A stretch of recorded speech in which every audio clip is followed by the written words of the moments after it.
Good morning, Solana. It's Mike from Quicknode, and today we're going to show you how to get a portfolio valuation for a Solana account. So that's all the tokens held in the account, sorted by their US dollar value, as well as the total value for the account. It's actually really easy. We're going to be using Quicknode, the Jupyter API, and SNS to support wallet names. Let's go.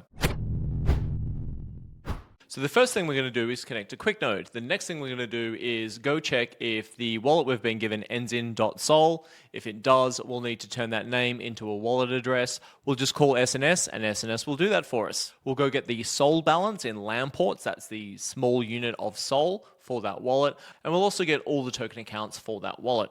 So every type of token on Solana has its own unique mint address. So we'll go through all those token addresses, we'll get out the mint address as well as the amount of that token the person has and the decimals for that token. Now SOL is a little bit different from other tokens. It's the native token on Solana, but we'll get a price for it just the same as the other tokens. We're actually going to use the wrapped SOL mint address just to get the price of regular SOL, because wrapped SOL and SOL are always the same price. We'll then go off to Jupyter and get live token prices for all those mint addresses. Once we've done that, all we need to do is iterate through the portfolio, multiply the current price in US dollars by the person's holdings, sorting things by the US dollar valuation, format everything nicely with the numbers kind of arranged to the right and cutting off at the same amount of decimal places.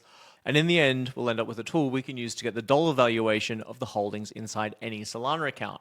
So if I look at my own wallet, I have 1.88 SOL, which is 194 US dollars, about 90 PYUSD, which is $90, 25 USDC, which is $25, 425,000 bonk, which is about $3, and 0.28 mother, which is approximately nothing.